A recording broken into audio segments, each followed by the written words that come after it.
Everyone's talking about Ozempic, Wegovy, Mounjaro. The results look impressive. Many people are losing weight. Fast. But here's the question nobody's asking.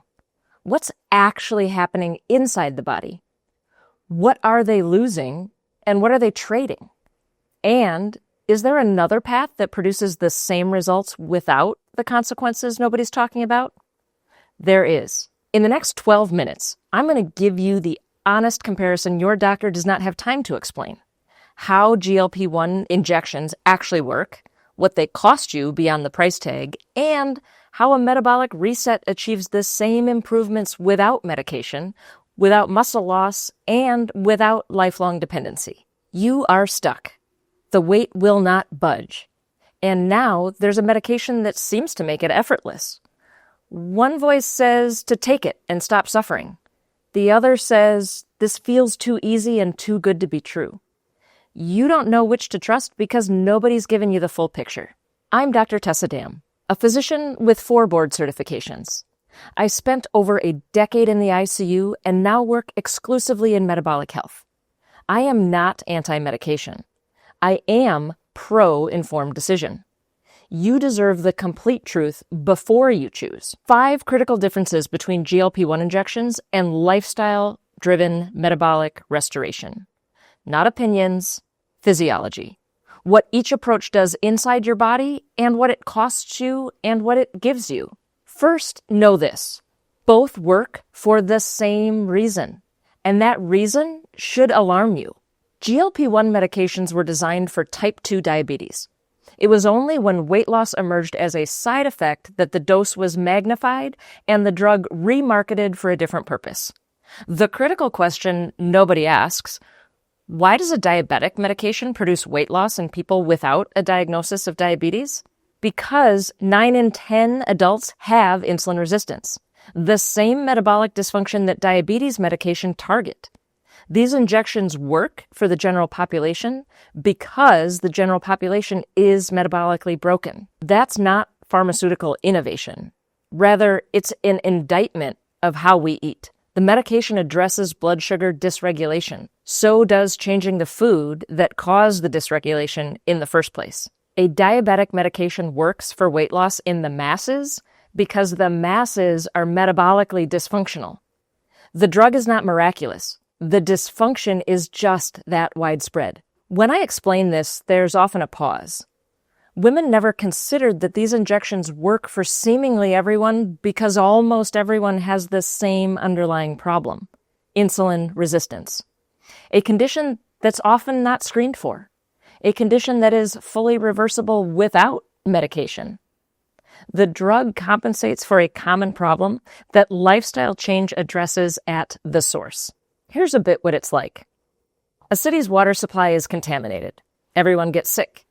A company releases a pill that treats the symptoms, and the pill works brilliantly. But nobody bothers to clean the water. The standard American diet contaminated the metabolic water supply. The injections treat the symptoms, whereas changing the food cleans the water. If a medication designed for diabetes works for you, that tells you insulin resistance is already present, which means there's an underlying cause that can be addressed directly without the medication. But understanding why both work is just the start. The critical difference is what each one does to your body along the way. The weight you lose on GLP-1s is not what you think. The scale drops, people celebrate. But the scale is not a precision instrument. It does not tell you what you lost. A significant portion of weight lost on GLP-1 agonists is not fat. It's lean muscle mass. The problem with that is muscle is not cosmetic tissue. Instead, muscle is metabolic currency. It holds the majority of your insulin receptors. It drives metabolic rate. It protects bones, brain, and independence as you age. After the age of 30, you lose 8 to 10% of your lean muscle mass per decade, a rate that further accelerates after the age of 60. And adding pharmaceutical muscle loss on top of age-related muscle loss does not make you healthier. It makes you metabolically fragile. Sure, the scale goes down, but what is left is a body with less of the very tissue it needs most. You are not just losing weight. You are losing the single most important tissue for metabolic health, independence, and longevity. The scale does not show the difference, but your future will. Weight loss centers tell GLP-1 patients to eat more protein to protect muscle. Here's the biological absurdity. These medications work by slowing gastric emptying and blunting nutrient absorption. They partially paralyze the digestive tract. Most people on GLP-1s cannot consume enough protein without nausea or aversion. So the body robs its own muscle tissue to survive. You are told to eat more protein while taking a drug that makes eating more protein nearly impossible. The advice contradicts the mechanism. It's a little bit like this. You need to pay your mortgage, but instead of earning income, you sell the walls of the foundation of your house, brick by brick. The debt gets paid, but the house becomes structurally unsound. That is what happens when your body breaks down muscle to compensate for the nutritional deficit GLP-1s create. If you are considering or already taking GLP-1 medications, ask your prescriber, what percentage of the weight I'm losing is lean muscle versus fat? If they cannot answer specifically, you're not getting the full picture. And muscle loss is not the only hidden cost. Dependency by design versus independence by choice. GLP-1 medications are designed to be taken for life. When you stop, the weight often returns. Appetite resurfaces, blood sugar dysregulation reappears because the medication never fixed the underlying dysfunction. It masked it. The food that drove insulin resistance is still in your kitchen. The habits still in your routine, and nothing underneath changed. Contrast this with metabolic restoration. When you reverse insulin resistance by changing what you eat, you own those results. They do not disappear when you stop a prescription. You are operating from a restored metabolism, not maintaining an artificial state. One path creates a patient for life. The other creates a person who no longer needs the intervention. Those are fundamentally different futures. Oprah famously quoted one of her physicians who said, trying to keep weight off with willpower is like holding your breath underwater. You're always going to rise. The message? GLP-1s must be lifelong. On the surface, this may sound compassionate, but underneath, it's a dangerous lie. It implies humans are biologically incapable of regulating their own metabolism without pharmaceutical restraint. The women I work with prove this wrong every single day. They reverse insulin resistance. They lose weight. They keep it off. Not through willpower, through a metabolic system restored to proper function. They are not holding their breath. They learned how to breathe in a new environment. Ask yourself this. Does a lifelong injection feel like freedom or like a different kind of being stuck? Has anyone explained why weight returns when you stop or whether there's an alternative? Has anyone assessed your insulin resistance and discussed lifestyle options before starting medication? Your answers reveal which path actually aligns with the future you want. But there's something your body can do that most people have never been told, and it completely changes the equation. If this comparison is giving you information you've not heard anywhere else, hit subscribe. I post every week on the truth about metabolic health and weight loss after 50. Your body already makes its own GLP-1. This might be the most important thing in this video. Your gut naturally produces GLP-1. In fact, there's not a single known condition where a person cannot produce their own. You make more of it when you eat in alignment with human physiology. Protein triggers it, healthy fat triggers it, real food fiber triggers it, movement after meals enhances it. The pharmaceutical version delivers a synthetic analog at doses far higher than your body would ever produce, which is why the side effects are significant. But the underlying mechanism, blood sugar regulation and appetite control, is available to you biologically, without injections, without muscle loss, without dependency. You are being sold a synthetic version of something your body already makes. The difference is your body produces it without destroying muscle, without paralyzing your gut, and without a lifelong prescription. Women in my program who shift to protein-forward real food eating report the exact same benefits GLP-1 users describe. Appetite quiets, cravings disappear, blood sugar stabilizes, energy steadies, but they do it while eating more food and while enjoying their meals and also losing weight. Not from a pharmaceutical intervention, because their own biology started producing more GLP-1 in response to the right nutritional signals. No injection required. Here are some things you can specifically stop and start doing today. Stop believing pharmaceutical GLP-1 is your only option for appetite control. Stop assuming your body cannot do this because nothing has worked before. Stop conflating failed calorie-based diets with biological incapacity.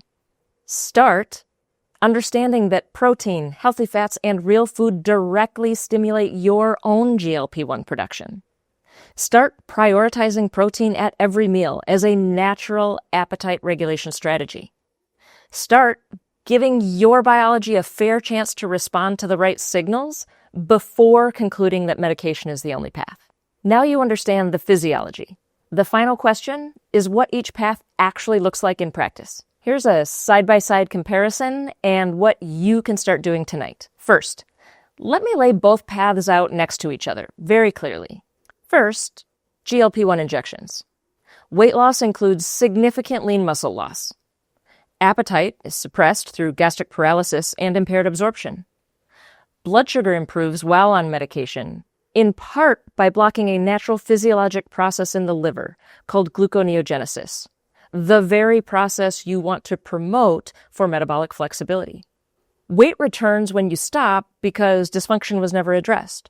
Lifelong dependency is expected. Long-term consequences on muscle, bone density, and metabolic resilience are still being studied. Contrast this with metabolic restoration. Weight loss, primarily fat, while preserving and building muscle.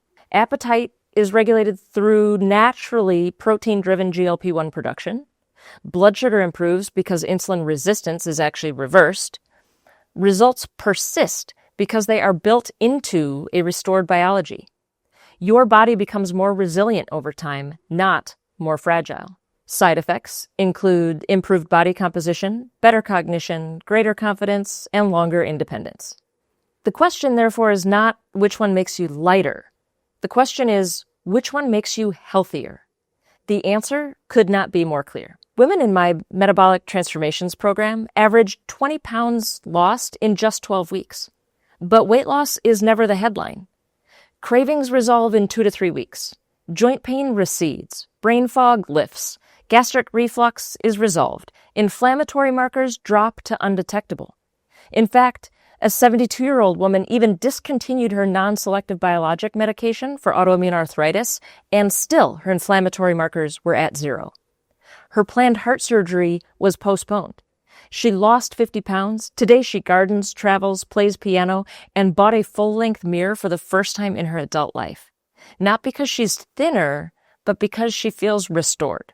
She owns the results. No prescription required. It's a bit like this. 2 travelers need to cross a river. One pays for a boat, and she arrives dry. But when the boat leaves, she has no way back. She depends upon that boat for every crossing. The other woman learns to swim. Harder at first, but once she can swim, the river's never a barrier again. GLP-1 is the boat. Metabolic restoration is learning to swim. One may get you there faster, but the other gets you there forever. Answer one question honestly. Do I want a solution I depend on or a solution I own? There is no wrong answer, but there is a true one. Knowing it changes how you evaluate each option. If considering GLP-1 medication, ask your prescriber 3 questions before proceeding. First, what percentage of weight loss will be lean muscle? Next, what happens to my metabolic health if I stop after 1 year or 5 years? And finally, have you assessed whether I have insulin resistance and discussed lifestyle options for reversing it first? If your prescriber cannot answer clearly, you don't have enough information to make an informed decision. If you are currently on a GLP-1 and questioning whether another path exists, know this. Metabolic restoration is possible at any starting point. Women in their 40s, 50s, 60s, even 70s reverse insulin resistance through dietary change every day. The question is not whether your body can do it, it's whether you have been given the right strategy. Regardless of where you are, do this at your next meal. Eat protein first. Fill up on protein before anything else. This directly stimulates your body's own GLP-1 production, reduces insulin spikes, and demonstrates what your body is capable of without a prescription. Notice what happens to hunger and energy over the subsequent 4 hours. Why this simple technique works? You are replacing passive pharmaceutical compliance with active informed decision-making. Most women who start GLP-1s were never offered a complete comparison, never told their body produces its own GLP-1, never shown that lifestyle restoration produces superior long-term outcomes without muscle or bone loss. Now, you have information that changes the conversation. Whether you choose medication, lifestyle, or some combination, choose from knowledge rather than desperation. That is the difference between a patient and a participant in your own health. My final thought is this. I'm not here to tell you what to choose. I'm here to make sure you have the full picture. GLP-1 medications produce weight loss. But what kind? And at what cost to your muscle, independence, and long-term resilience? Your body already has the machinery to regulate appetite, manage blood sugar, and burn fat. It has simply been waiting for the right signals. The question is not whether medication or lifestyle works, because both produce results. The question is which results you want to live with for the next 20, 30, or even 40 years. If you want to understand how to read your own lab work to assess whether insulin resistance is present and why your doctor has probably never shown you how, go back and watch my video on how to read your cholesterol panel like a metabolic health expert. It gives you a tool you can use tonight with labs you likely already have. Click the link on the screen or in the description and watch that one next.